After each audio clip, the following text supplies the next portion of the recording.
-2 ফর্মুলার আশা কখনো পূরণ হবে না বলেছেন আমির খসরু।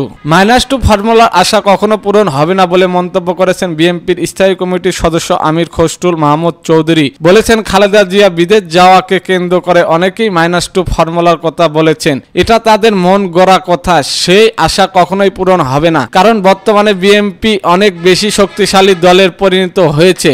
রাজধানী শেরেবাংলা নগরের জিয়াউর রহমানের মাঝারে দীর্ঘ 16 বছর পর দেশে ফেরায় বিএনপির অঙ্গ সংগঠনের 7 নেতাকর্মীকে নিয়ে শ্রদ্ধা জানাতে গিয়ে তিনি এইসব কথা বলেন। আমির খসরু মাহমুদ চৌধুরী বলেন, তাদের স্বাগত জানানোর মূল কারণ হচ্ছে এই লোকগুলো বিগত 16 বছর যুক্তরাষ্ট্র থেকে স্বৈরাচারী বিরোধী আন্দোলনে সোচ্চার ছিলেন। তারা হোয়াইট হাউসের সামনে, তারা ক্যাপিটাল হিল ওয়ার্ল্ড ব্যাংকের সামনে স্বৈরাচার শেখ হাসিনার বিরুদ্ধে লড়েছেন। দেশে এদের আত্মীয় স্বজনদের নাম মামলা আছে, এদের পরিবারের বিরুদ্ধে মামলা আছে, এদের অনেককে ব্যবসা হারিয়েছেন, চাকরি হারিয়েছেন, এদের পরিবারের অনেক লোক জীবন দিয়েছেন। তিনি বলেন, আন্দোলন একদিনে হয়নি, এই আন্দোলন গত 15-16 বছর কত লোকের যে ত্যাগ শিকার সেটা অনেক ভুলে যায়। আমরা শুধু রিসেন্ট আন্দোলনের কথা বলি, গত 15-16 বছর ধরে লোকগুলো কিন্তু আন্দোলনের বড় একটা অংশ, এদেরকে বাদ দিয়ে কোনো আন্দোলন হয়নি। এবার যুক্তরাষ্ট্রের সরকারও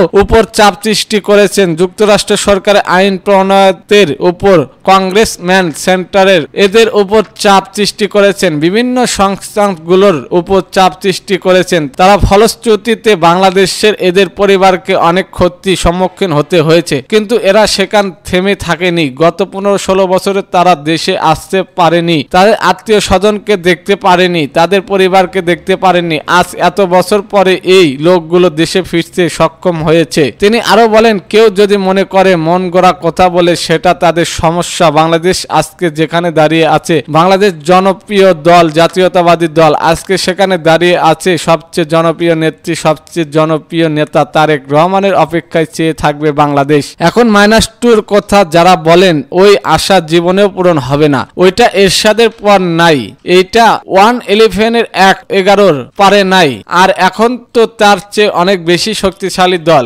বিএনপি ত্যাগ করে আজকে একটি সবচেয়ে শক্তিশালী দলে পরিণত হয়েছে। সুতরাং ওই সমস্ত মন গড়া কথা বলা আর উত্তর দেওয়ার আমি প্রয়োজনীয়তা বোধ করি না। গণতান্ত্রিক প্রতিষ্ঠান বিষয়ে জানতে চাইলে তিনি বলেন, নির্বাচনের মাধ্যমে গণতন্ত্র প্রতিষ্ঠান হতেই হবে, এটাই প্রথম ধাপ। নির্বাচন হলো প্রথম সংস্কার, এটা দিয়ে শুরু করতে হবে সংস্কার এবং গণতন্ত্রের আন্দোলন। গণতন্ত্রের প্রক্রিয়ার মাধ্যমে আগামী দিনে যে পরিণত প্রত্যাশা সেটা আগামী দিনে গণতান্ত্রিক প্রক্রিয়ার মাধ্যমে হবে। এই সময় অন্যদের মধ্যে উপস্থিত ছিলেন যুক্তরাষ্ট্র নিউ ইয়র্ক স্টেট বিএনপি সভাপতি অলিউল্লাহ আতিকুর রহমান, সহসভাপতি জসিম উদ্দিন ববি, সাধারণ সম্পাদক সাইদুর রহমান সাইদ, যুক্তরাষ্ট্রের বিএনপির নেতা হুমায়ুন কবির, রানা চৌধুরী, শাহিন আব্দুল্লাহ, কাউসার আলম প্রমুখ ও আরো অনেকেই।